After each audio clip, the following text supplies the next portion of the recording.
Hello, everybody. Welcome to The Elder of Rock. I'm Stephen Elder, and today we're going to talk about this album right here, California Jam 2.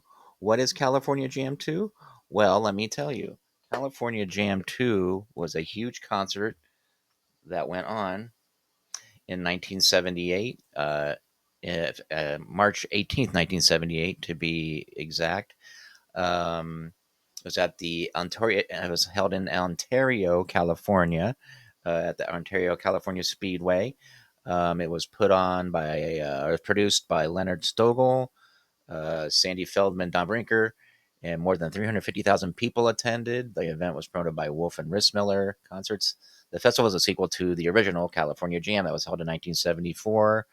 That concert had, among notable people, Deep Purple, Black Sabbath, ELP. The Eagles performed with Jackson Brown, but it's probably most notable for the Deep Purple performance when Richie Blackmore threw a temper tantrum. He didn't like the cameraman bothering him, and so he kind of threw a fit and threw his guitar at him, broke a camera, and then some pyrotechnics went awry and set the uh, kind of was a fire. I think it set fire to his amp. Anyway, but that's most notable for that. But we're not here to talk about California Jam. No, we're here to talk about California Jam 2. So California Jam 2 uh, had had Aerosmith, Foreigner, Mahogany Rush, great band, Dave Mason, Rubicon, who had Jack Blades and Brad Gillis, and even Kelly Keagy. I don't know if they I'm not sure if they were all in the same lineup together, but I know Jack Blades and Brad Gillis were in together. Kelly Keagy joined later, and then of course they went on to form Bank Ranger. Santana, Bob Welch, and Ted Nugent. There was a television special about California Jam, and I'll put a link up to it, YouTube link, because I did find that a while ago. I actually saw the original one on TV when it was broadcast, and I remember even audio recording it because I was like, a lot of my favorite bands were there. Ted Nugent, I was in Ted Nugent at the time, Mahogany Rush, and Aerosmith. Um, and so yeah, a lot of great bands I was into, and then I was like, Foreigner was there too. But anyway, I audio recorded it. I wish I still had it because uh, the album doesn't have some of the performances that were on the TV show, and some of the artists too. Because like it was mostly the record came out on CBS Records, so only like pretty much the only artists that were on there were CBS artists. Anyway, but let me get back to the television special. Yeah, it says it even says here selections from Bob Welch and Foreigner were not included because they were the only artists who were not under one of the umbrella labels of CBS records. And it says here that KMAT and KLOS aired live simulcast of the show. Kind of funny. Many in attendance listened to the concert on the radio due to the poor quality of the sound system. So, anyway, but let's get to the record here, huh? That's what you're here for. That's what you want to hear about. That's what I promised. So the record here, two records, two records set. Um, and let me show you the inner sleeve here, and I'll put these up better, of course, for you. Um, yeah, so there you go. There's some Aerosmith there. You got Santana. You got some Ted Nugent. There's Frank Marino there. Hart, and there's Dave Mason. No, so what do you get on this record? Who's what, right? So you're gonna get. I'll just put that up there. Well, I'll put a real good graphic up so you can actually see what the artists were. But anyway, you get Santana doing Gigando and Dance Sister Dance. You have Dave Mason doing his doing Let It Go, Let It Flow, and We Just Disagree, which were two big hits there. So you get live versions of those. Um, by Heart, you get Love Alive and Little Queen. By Ted Nugent, you get Free for All and Snakeskin Cowboys. Aerosmith, you get three songs. Same Old Song and Dance, Draw the Line, and Chip Away the Stone. And side four, you get Frank Marino, Mahogany Rush doing I'm a King Bee, and doing Johnny Be Good, which is a smoking version of that. Just great. Probably in my opinion, maybe probably the best song, best performance on the album. And then you get Rubicon with Never Gonna Leave and Too Hot to Handle. Rubicon were like a little bit of a disco funk band, you know. Anyway, but the weird thing about this album is that it has, um, uh, on side three, instead of another song by Aerosmith or something, it has Jean Michael Jarre with Oxygen, who he didn't perform at California Jam to. This is a studio song, and I don't know.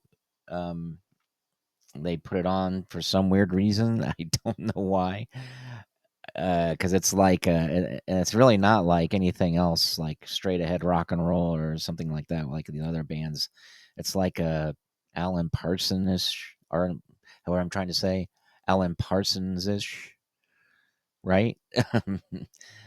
Kind of song. So it's really weird, but yeah. The performances that are on here really good. Even like, Santana. I really hadn't heard a lot of Santana, but these two songs on here are really good. The Jugando is a really good instrumental in particular.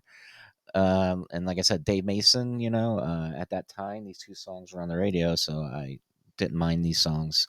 Heart, I was into Heart, and these are two good, really good live versions of Love Alive and Little Queen. Very good.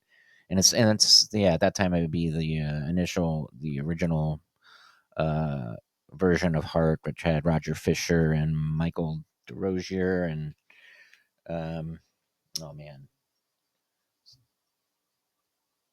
I'm blanking on the bass player, but I'll put it up here because I want to give him credit. I don't want to forget. And then you get the classic lineup of Aerosmith, of course, with same old song and dance. Oh, I'm sorry, I skipped over Ted Nugent. Ted Nugent with is good on here. These are good versions. Free for All, Snakeskin Cowboys. Double Live Gonzo was already out at the time.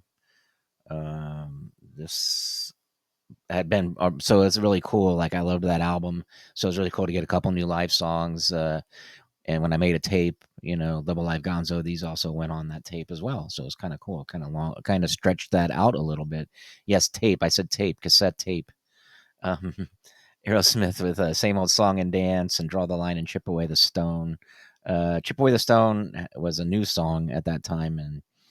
And then, so you only had a live, I remember it kind of being a small hit for them, and it was a live song.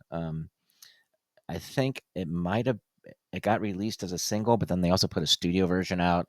The studio version of Chip Away the Stone later came out on Gems, which was a really cool Aerosmith compilation. If you can find it, it had some of their lesser known songs, but maybe harder rocking songs.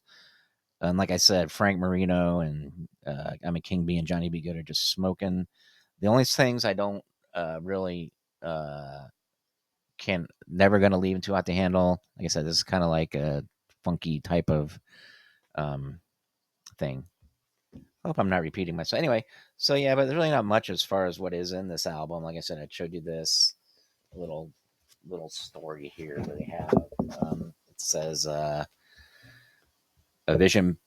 A vision beckoned them, and so they came, first by the hundreds and then by the hundreds of thousands, to a place on the coast where earthquakes ever threatened, near to the metropolis of tarnished air, cars, and stars. Ooh.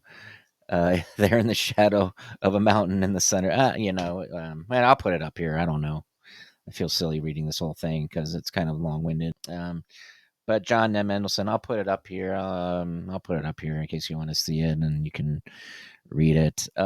Anyway, but yeah, so like I said, not much in the way of actual really cool stuff. But you can see it's on Columbia Records, this particular one. Columbia Records. There's the first side, there's the second side. Um, and let's see what else. Yeah. And then you got side three, side four. Look at that. Oh, cool. Hey, yeah, not much else in the way. Just those cool pictures. But this is a good album if you can find it. I don't know if it came out on CD. I will double check and slacking on my research. I should have looked at it first. But if it is on CD, I will put it right there. I'll say yes, it's on CD. So there you go. So that's right. Just a little album, cool album. I recently pulled out and listened to again, and really nice.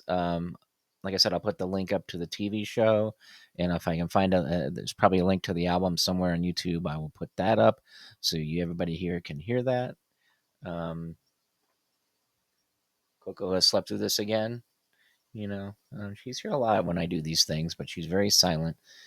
But yeah, she likes my music. She puts up with it. Um, yes, she's asleep on the guest bed. Yes. So there you go. Um, the Elder of Rock. Thank you very much. The Elder of Rock.